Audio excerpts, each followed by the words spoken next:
Hi, my name's Jalen Askew, and for the last 5 years, I've helped lead campaigns and organizations to encourage more Americans to be more civically active. We've helped register close to 400,000 folks, and we've engaged close to 9 million Americans. But with news happening at such a fast pace, we're exploring a new medium to encourage voting.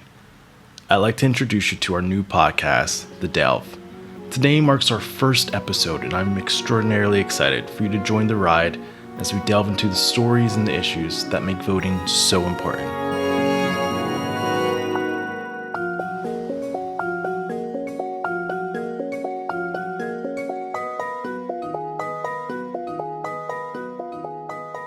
Hello, my name's Jalen Askew, and this is The Delve. Hi, my name is Patrick, and I'm on the Delve production team. So, what are we going to talk about today, Patrick? Today, we're going to talk with Howard Polskin. Howard runs the website thewriting.com, which tracks the top stories in conservative media and sends out a daily newsletter on what's happening in conservative news. Great. Well, let's talk more about this with Howard. Awesome. Should be an interesting conversation.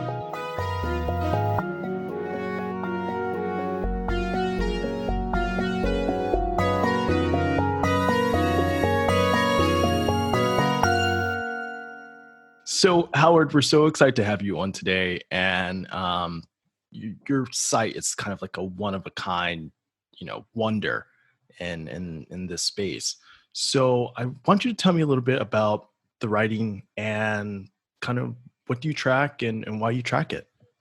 So, the writing is a website that tracks right-wing media for mainstream and liberal audiences.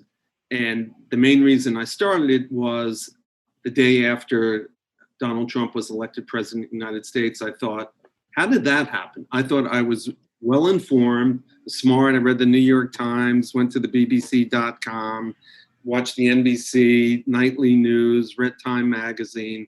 And how did I miss this? And what is going on in America? And then I knew about all these sites like Breitbart, InfoWars, even National Review, but I'd never been to them. So I started to go to those sites. It was a journey of discovery. And I thought, well, this is time consuming. I wish someone's got to have a newsletter that aggregates the headlines from these sites and just sends it to me so I don't have to do all this hard work. And there was nothing there. And that's when the idea came to me. It's like, well, I guess, it's an ugly job and someone's got to do it. I guess that person will be me. Right. And I guess tell me a little bit about some of the news outlets that you do track. Well, what's out there? I mean, I didn't, when I decided to start looking into it, I didn't know if there were like 6 or 7 of these outlets or 100 or 200. I had no idea. Like most things in modern day life, you go to Google, you Google conservative websites, and things start spitting up what's there. And I was able to find about 30 to 40 conservative websites.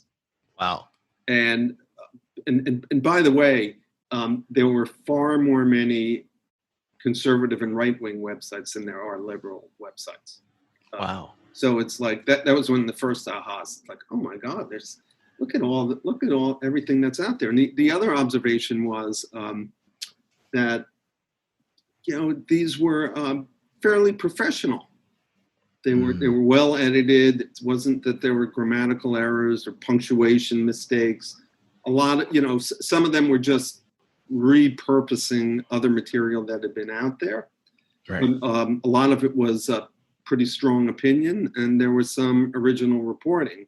So just as the observation of someone as a media watcher like myself who's pretty obsessive about it, I was impressed, and I didn't want to be impressed, but I couldn't help but think like, wow, there's a lot of people being employed by this industry, and a lot of different points of view were being pushed out there. That were completely against my political beliefs, but it was a real eye-opener to me. So these were more than just your everyday blogs. These are actually like professional outfits. Yes. So obviously the 8,000-pound gorilla is Fox News or Right. foxnews.com. And foxnews.com is a massive site. It almost has as many visitors every month as CNN.com.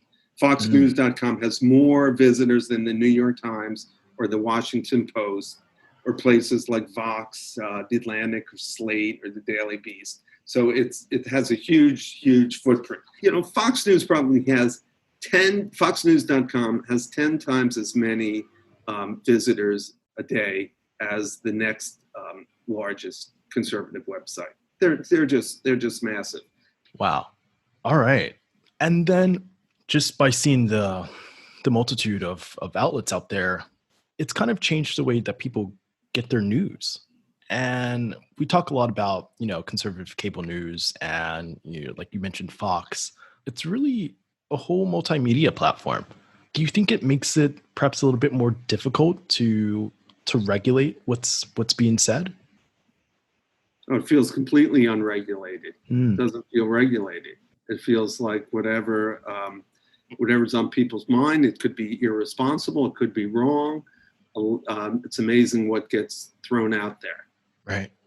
And it's, and you want to look at anything, go to the site, the neo-Nazi website, the Daily Stormer, and it's absolutely vile. And I don't even include that in my daily roundup. It's just it's too far out there. Yeah, it's something I don't want to visit. But right. That represents the absolute far right to me. Right. And this is perhaps a little bit of an interesting question, but would we want to perhaps introduce regulation into some of these online platforms? I'm kind of more free market, and let them let the consumers regulate it by whether they go or they don't go. And it's like, who are you going to trust to regulate it? Would you trust the Trump administration to regulate this? What would be regulated might be the few liberal websites out there. So no, I think it should be unregulated and let the buyer beware. And I think there's a lot of efforts out there to label certain misinformation. There's certain places you can go that can tell you whether this is a reliable site or not. Sure. And then you studied the analytics of the major conservative news platforms. And I guess, what insights have you found from some of the data that you've mined?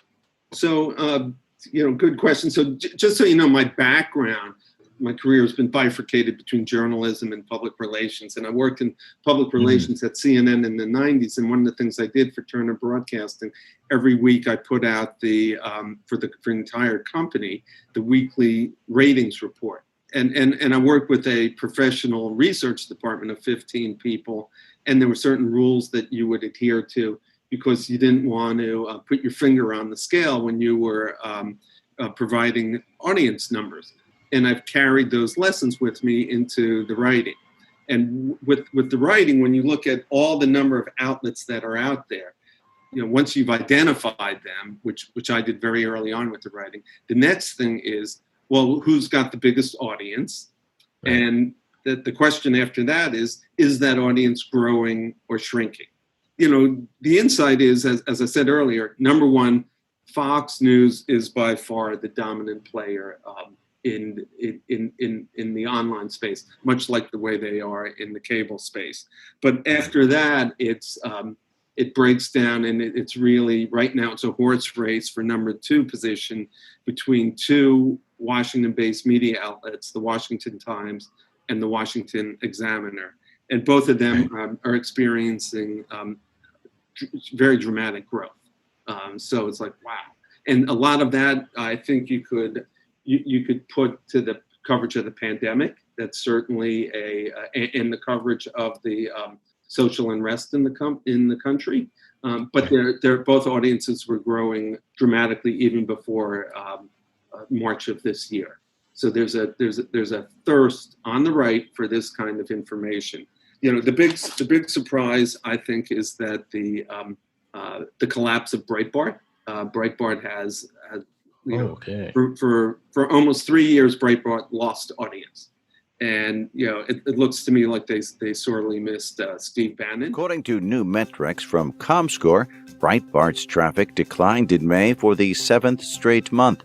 The slide began 3 months after former CEO Steve Bannon was forced out of his top advisor role in the White House, and 2 months before he left Breitbart altogether. Breitbart is, when I started this 3 years ago, Breitbart was an enormous force out there, and it does not have the same audience that they had then.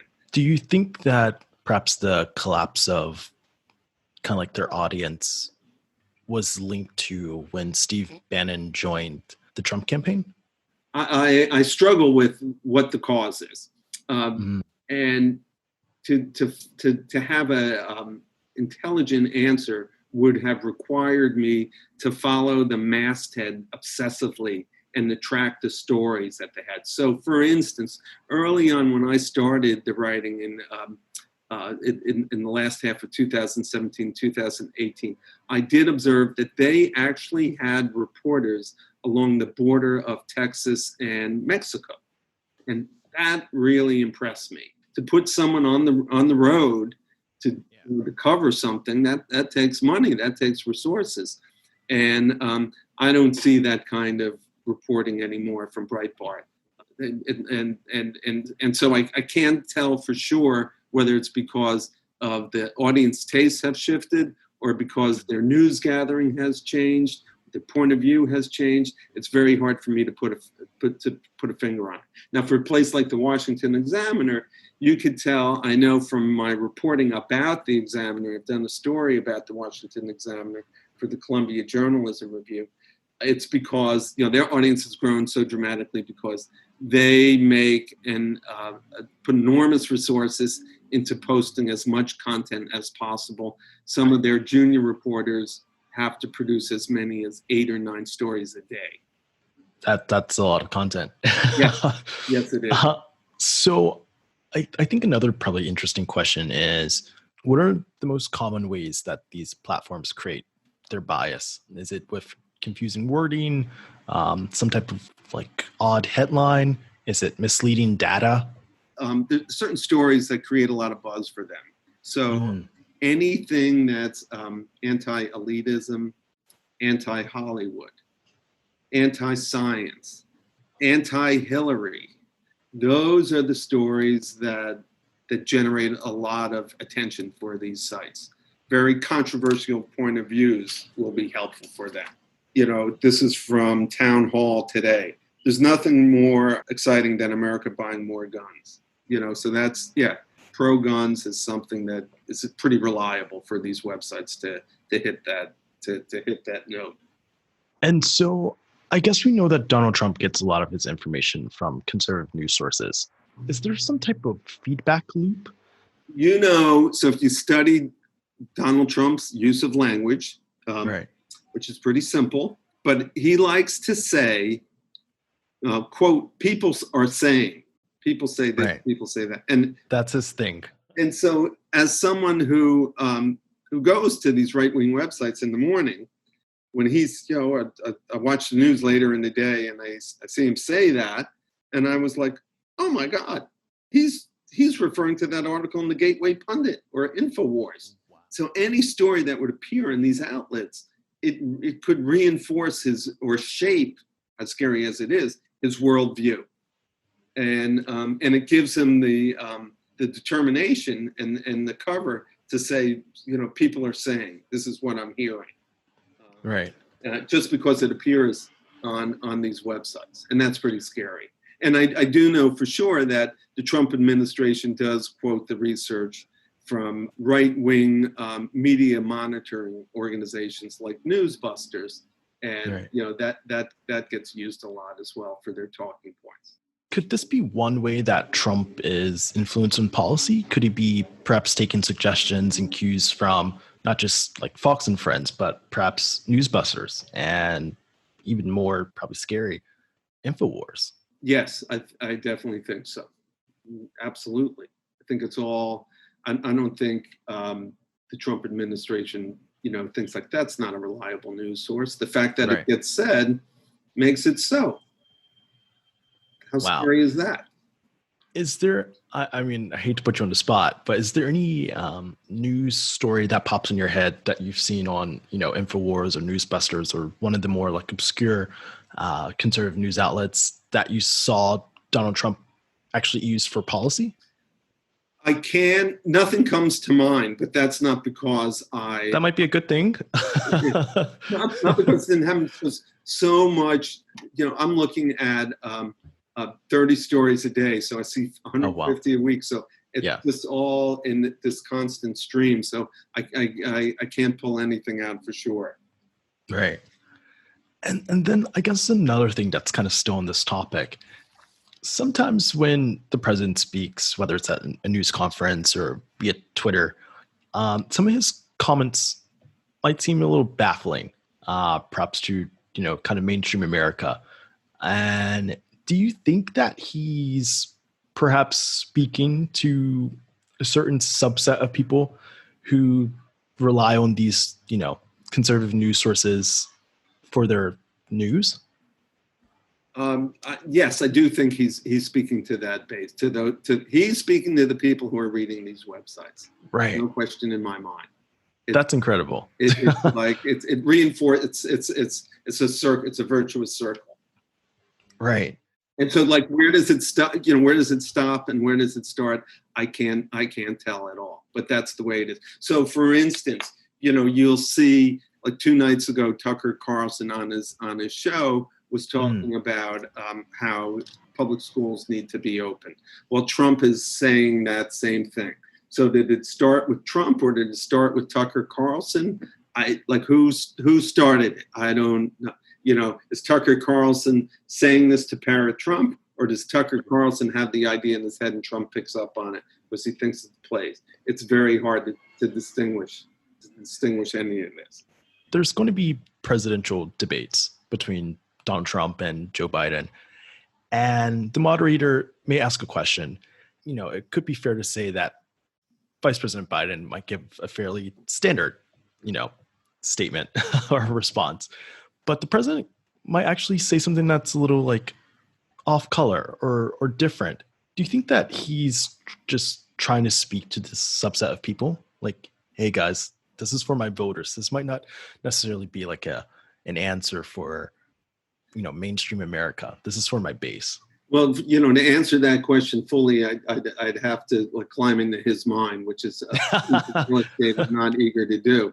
I kind of think that as someone who's been observing Trump carefully since the summer of 2016, then I think part of the secret to his success is he sounds authentic. He sounds like a guy on the next bar stool. When you ask him a question, he answers it that way. There's kind of a refreshing quality about it. And if you watch him at his, he does best at his rallies when he's just riffing. That's that, guy on a bar stool kind of thing. It's really as performance art, and my liberal friends hate me saying this, as performance art, I think it's brilliant. That's what he does. And it's like, and we watch as well, mainstreamers and liberals watch because it's a performance. And it's amazing. And even when he spoke in Tulsa, he spoke for nearly 2 hours. So, I live in Manhattan. I go to Broadway plays. If you saw a one-man performance, one person for 2 hours, it would be like you'd stand up and applaud. And that is Trump, and that's how he got to where he is. And it's because I do think he's speaking from his heart, and the dark heart it is. We'll be right back after this message. As you go through different phases of quarantine, you might have neglected your skin, but don't worry, you can take care of it with Public Skin. Public Skin is an online retailer with specialized products and treatments to give you your best, smooth, and healthy looking skin. You'll have your skin all of your life, so take care of it. For your best skin, go to publicskin.co. Wow. I just want to go back for a second to, I guess, the variety that there is in conservative news platforms. Right. You were saying that Fox News is one of the more calmer of the outlets. Would you say that there are levels to conservative news? It gets a little bit more and more out there. Yeah. So yeah, Fox News definitely is. It's like level one. They're level one, and I guess you would fault them.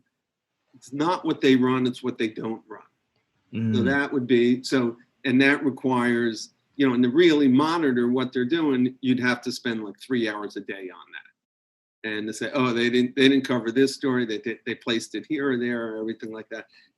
That's basically. But I think you could be a reasonably well-informed person by reading Fox News. I would say Newsmax is you could find out what's happening in the world.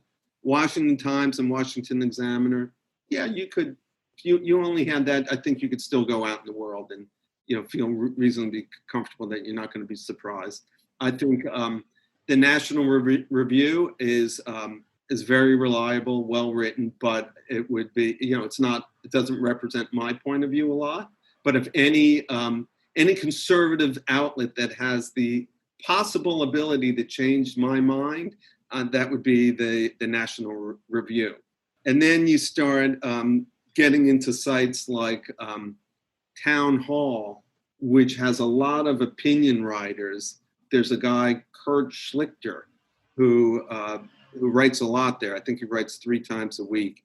He's a lawyer by training, and I think he's a stand-up comedian.